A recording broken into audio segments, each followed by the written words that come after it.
In August 1957, Rachel Mussolini finally got what she wanted. The widow received the documents. The government surrendered the remains.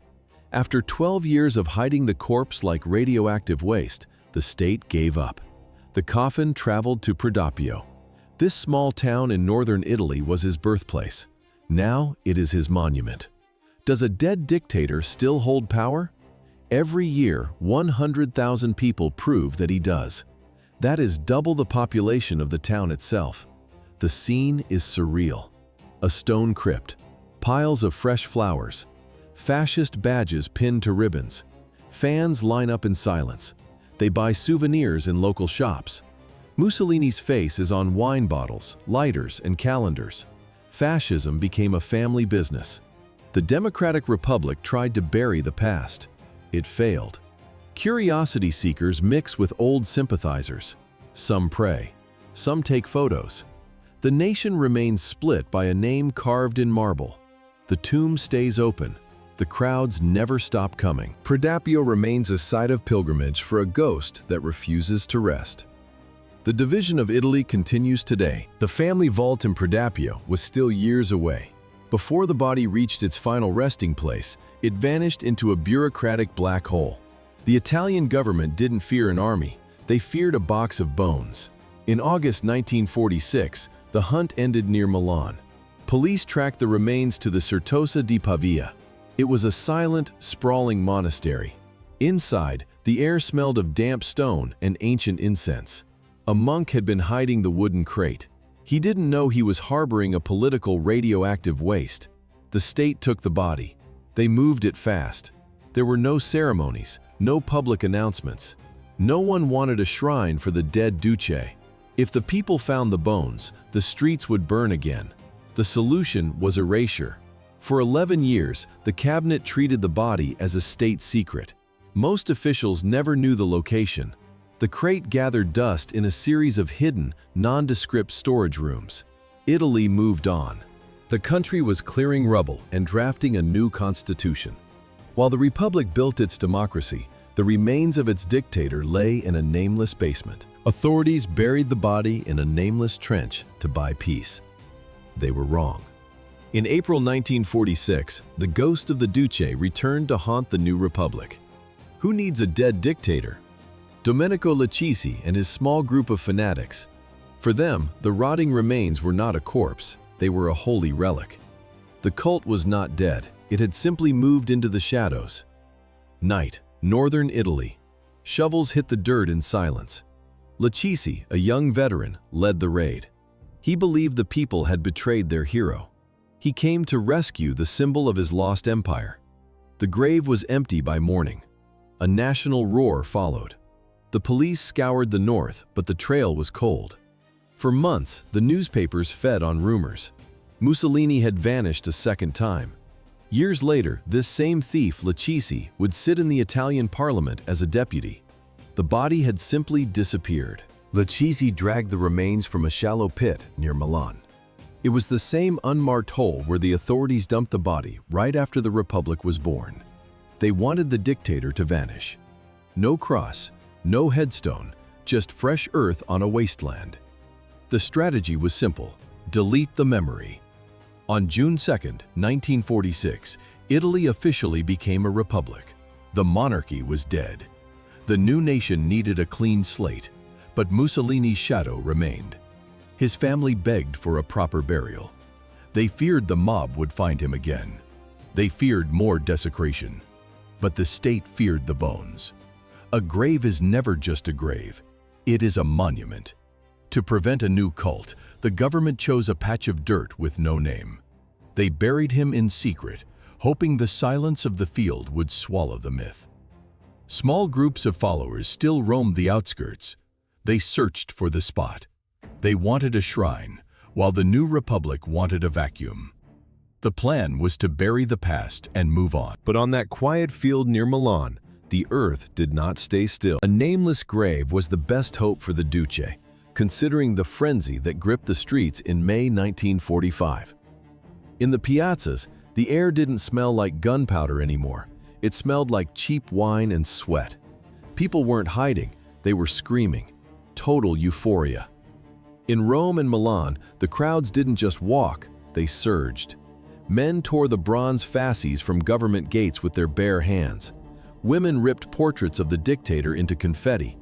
The black shirts, once a symbol of absolute terror, simply vanished. People burned them in alleyways or buried them in the mud.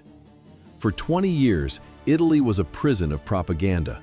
Now, the gates were off the hinges. Front pages in London and New York showed the world what Italian freedom looked like. It looked like chaos. It looked like revenge. On May 2, 1945, the German forces in Italy finally surrendered to the Allies. The war was over, but the ruins remained. King Victor Emmanuel III watched from the Quirinal Palace. He had reigned for 46 years. His partnership with Mussolini had lasted 20. Now, that legacy was a noose. Did he think he could stay? In the summer of 1946, a national referendum would prove him wrong. Italy was finished with kings. The transition from a monarchy to a republic was born in the blood of the Spring Uprising. The king realized his face was the last face of the old world. His abdication took only one day.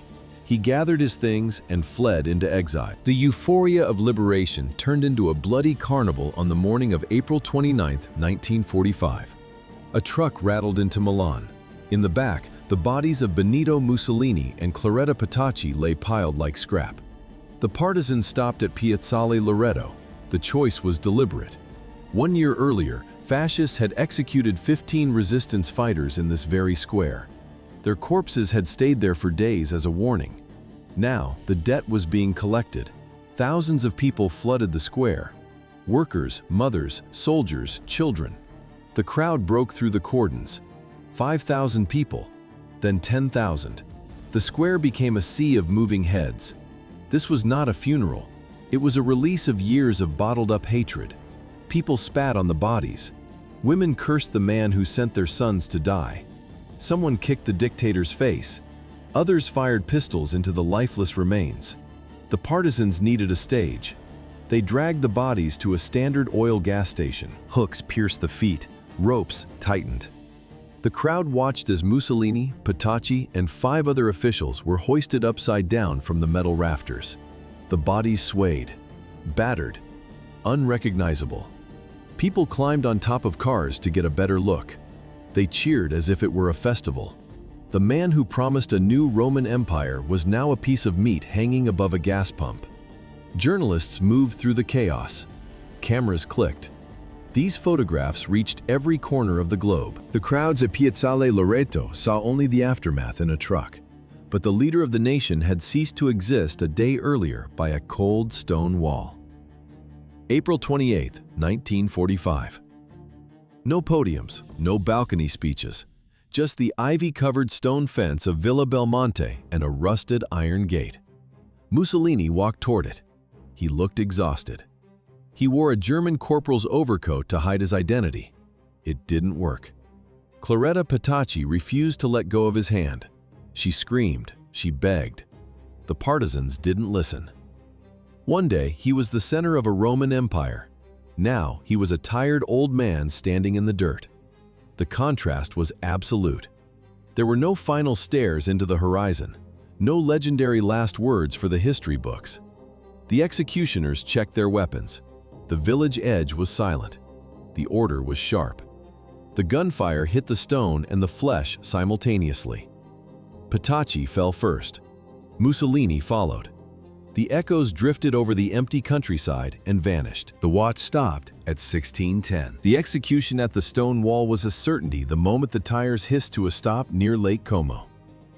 April 27, 1945.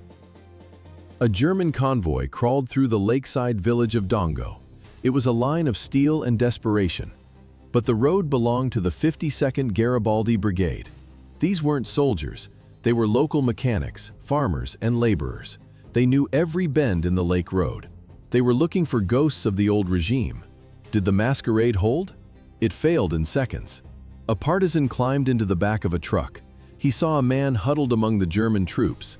Dirty greatcoat, German helmet pulled low, shaking hands.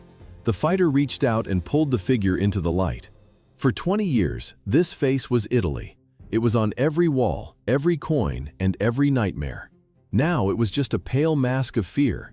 The great Duce was gone. In his place stood a trembling prisoner with hollow eyes. The locals didn't see a leader. They saw the man who had burned their country. Alongside him stood Claretta Petacci. She was silent, terrified. The partisans moved the pair to a farmhouse in Giulino di Mazzegra. It was a cold, cramped room. No marble halls, no balcony speeches.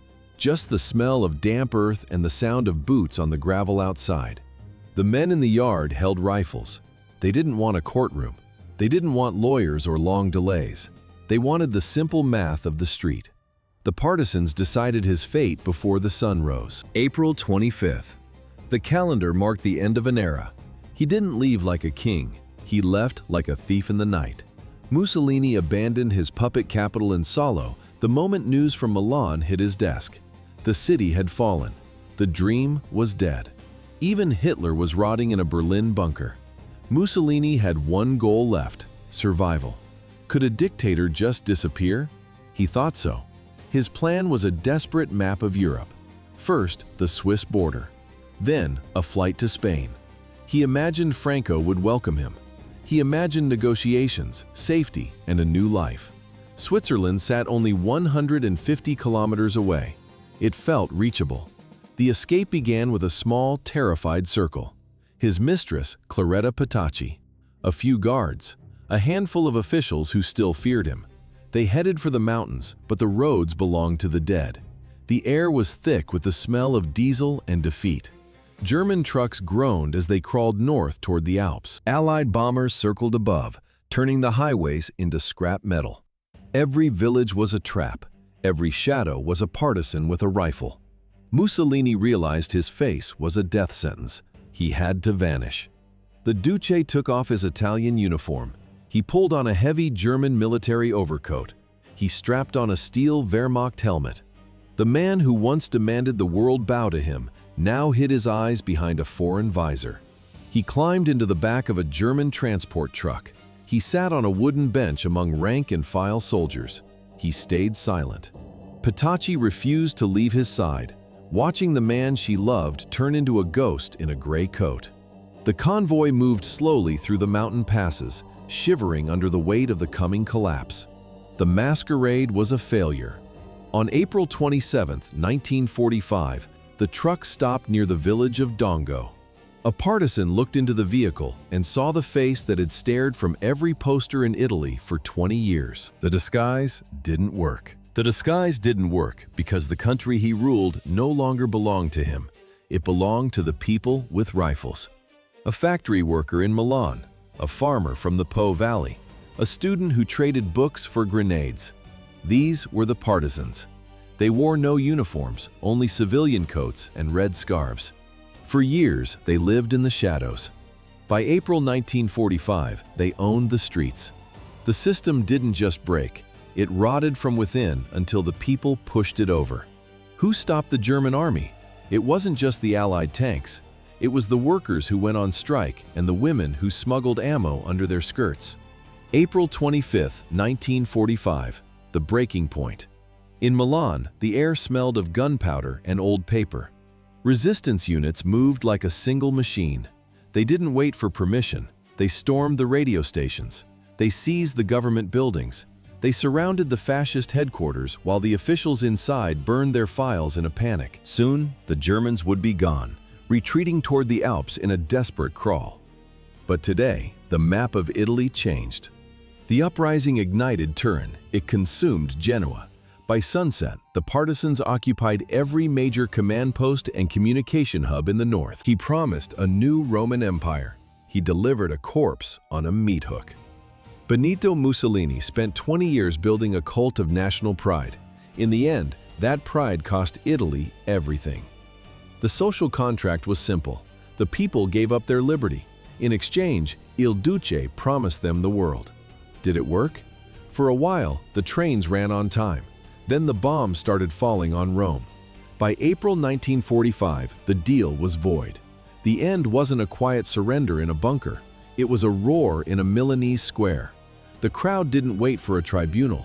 They took justice into their own hands. In Piazzale Loreto, the symbols of power met the reality of the street. Bodies swung upside down from the rafters of a Standard Oil gas station. People spat on the man they once called a god. The restoration of pride ended with a public execution. The public execution on a Milanese square followed months of total social collapse. By early 1945, the myth of the new Roman Empire had evaporated. It was replaced by the stench of burning rubber and the sound of boots on gravel. 20 million people in northern Italy were trapped in a zone of pure chaos.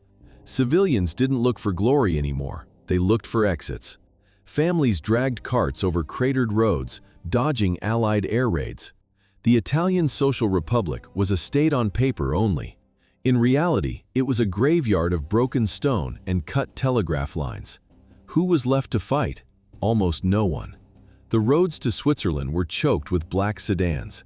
Fascist leaders who once screamed about martyrdom now traded their uniforms for civilian coats. They carried suitcases filled with gold and forged papers.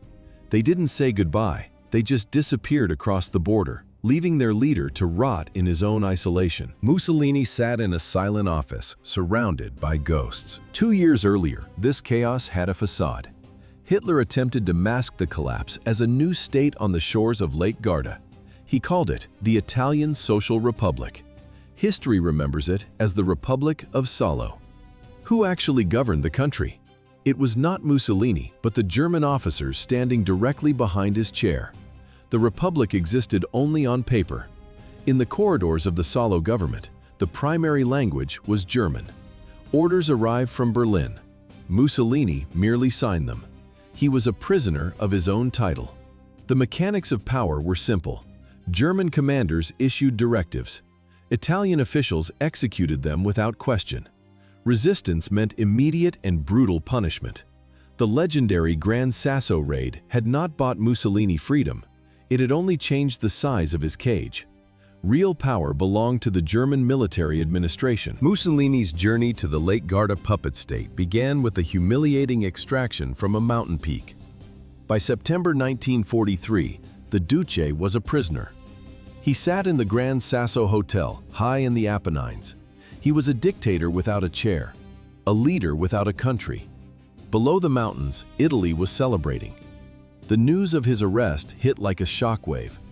People flooded the squares. They tore down the stone eagles. They burned his portraits in the streets. Church bells rang for hours. 21 years of fear evaporated in one night of collective euphoria. The social contract was torn to shreds, but Hitler did not accept the divorce. He viewed the arrest as a personal betrayal by the Italian king. He wanted his vassal back. Otto Skorzeny received the order. The mission seemed suicidal. On September 12th, German gliders cut through the thin mountain air. They landed on a tiny rocky patch of ground right next to the hotel. Skorzeny's commandos stormed the building. Not a single shot was fired. They found Mussolini in his room. He looked frail. His suit was wrinkled. He was confused, a ghost of the man who once shouted from the balcony of Palazzo Venezia. The Germans didn't treat him like an ally. They treated him like high-value cargo. They crammed the former dictator into a tiny Storch plane. The pilot struggled to lift the extra weight off the short, jagged strip of grass. Mussolini watched the Italian peaks disappear through the window as the Luftwaffe flew him toward his new masters. Mussolini's arrest became possible only because his own creators turned their backs on him on July 24, 1943. For 20 years, his word was the only law in Rome. But that night, the air in the room was thick with the smell of stale tobacco and the sweat soaking through the black shirts of the Grand Council. The meeting dragged on for hours. Dino Grandi, once a loyal subordinate, led the revolt. The council members looked at the map of a dying Italy and then at the man who led them there. Mussolini expected a standing ovation. He received a death sentence for his career. 20 years of absolute power collapsed in a single night. 19 votes against 7. Politicians betrayed their leader for one reason. 2 weeks earlier, on July 9, 1943, the war finally stepped onto Italian soil. 160,000 Allied soldiers landed on Sicily. That is more people than the entire population of Syracuse at the time. British, American, and Canadian troops poured onto the beaches. The Italian army did not hold. They were exhausted. They were hungry. They were broken. In just 38 days, the island was lost. The front line didn't just bend, it vanished. While Mussolini's world collapsed, Allied bombers appeared over Rome. The capital shook. Explosions tore through neighborhoods. The government panicked. Even the most loyal fascists inside the Grand Council began to look for an exit. They saw a Duce who could no longer lead. They saw an empire that existed only on paper. Panic hit the streets. In the cities, the sirens never stopped. People grabbed what they could carry. Families abandoned their homes to escape the falling steel. Civilians crowded the roads, fleeing the ruins of their own cities. A woman in Rome stands in line for 6 hours. Her goal is a loaf of bread made from potato peels and sawdust. This surrogate flour is the taste of the new Roman Empire in 1942. On the shelves of local shops, there is only dust. How long can an army fight without shoes? In Greece, the answer became obvious immediately. By 1942, the military was a hollow shell. Soldiers in North Africa carried rifles designed in the previous century. Their tanks were thin-skinned boxes that the British blew apart with ease. Logistics existed only on paper. The Italian ration was the leanest in Europe, providing fewer than 2,000 calories a day. A soldier sits in a frozen trench in the mountains. He pulls a jagged piece of cardboard from his boot to cover a hole in the sole. He licks a pencil stub. He writes home, not to brag of victory, but to beg for a wool sweater and a tin of meat. His family reads the letter while sitting in a cold kitchen because the coal ran out weeks ago. The economy did not just stumble, it vanished. Allied bombers turned factories into scrap metal. Mussolini looked at reports of 20,000 casualties in a single week. He adjusted his uniform. He stepped onto the balcony and spoke of a greatness that no longer had a pulse.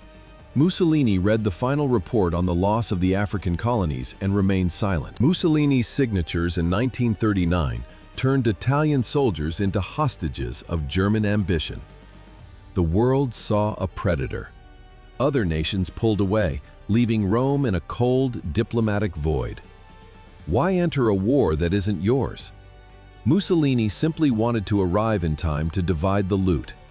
He watched Hitler's shadow stretch across Europe and felt the urge to follow.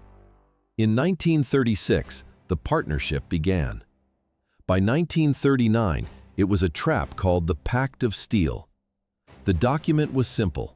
If one goes to war, the other follows. No exceptions. No exit strategy. Italy's national identity began to dissolve into the machinery of the Reich. Mussolini waited. He watched Poland fall. He watched the borders of Europe collapse in months. He didn't want a crusade. He wanted a seat at the victory table. On June 10, 1944, the hesitation ended. Mussolini declared war on Britain and France. Hitler took notice of Mussolini only after the Italian Air Force drenched Ethiopia in mustard gas in 1935. The dream of a new Roman Empire required a victim. Mussolini chose one of the few independent nations in Africa. The Duce sent an armada across the sea. 500,000 soldiers, hundreds of planes, thousands of tanks. It was meant to be a swift, glorious parade. Instead, it became a laboratory for mass murder. The pilot pulls the lever. A silver canister tumbles from the fuselage. It ruptures in midair. A heavy, yellowish mist settles over the straw roofs of an Ethiopian village. Mustard gas. It smells faintly of garlic and horseradish. It burns the skin, blinds the eyes, and melts the lungs. The Hague Convention of 1925 strictly banned its use. Mussolini didn't care. Was Ethiopia an easy target? Not quite. Emperor Haile Selassie led a modern state and a fellow member of the League of Nations. Italy was technically attacking its own ally. Haile Selassie fled into exile as his people choked on poison. He stood before the League of Nations in Geneva. He warned the world that what was happening to Ethiopia would soon happen to them. The world responded with paper. The League imposed economic sanctions against Italy. It looked like a firm stand. It was a lie. The sanctions did not include oil. Italian war machines continued to move. Many nations kept trading with Rome under the table. The League of Nations proved its own irrelevance when it failed to ban the fuel of war. The nightmare began with a promise of order on the streets of Rome in 1922. Italy was drowning. The Great War left the country broken. Inflation hit 600%. Soldiers returned from the front to find empty plates and closed factories. Anger turned into a weapon. Benito Mussolini stepped onto the stage and called himself Il Duce, the leader. Did the people see the trap? They saw a man who promised pride. Mussolini pointed at the chaos and offered a fist. In October 1922, the black shirts gathered. Thousands of fascists marched on the capital. King Victor Emmanuel III watched the crowds from his window. He was weak. He feared a civil war. The king signed the decree. He handed the state to Mussolini. The transition looked like a miracle. Suddenly, the trains ran on schedule. The streets became quiet. New marble buildings rose from the dirt. Mussolini stood on the balcony of Palazzo Venezia. The square below was a sea of faces. The roar of Duce echoed off the stone walls. It was a symphony of obedience. But the price was invisible. Mussolini took the newspapers, then the schools, then the thoughts of every citizen. By the late 1930s, Italy was a cage. Il Duce wanted an empire to rival ancient Rome. He wanted the Mediterranean to be an Italian lake. Those trains, famous for their punctuality, would soon carry sons to deserts and frozen steppes. The social contract was signed in blood. Italy traded its soul for a seat at the table of tyrants. The king remained in his palace while the black shirts broke the nation.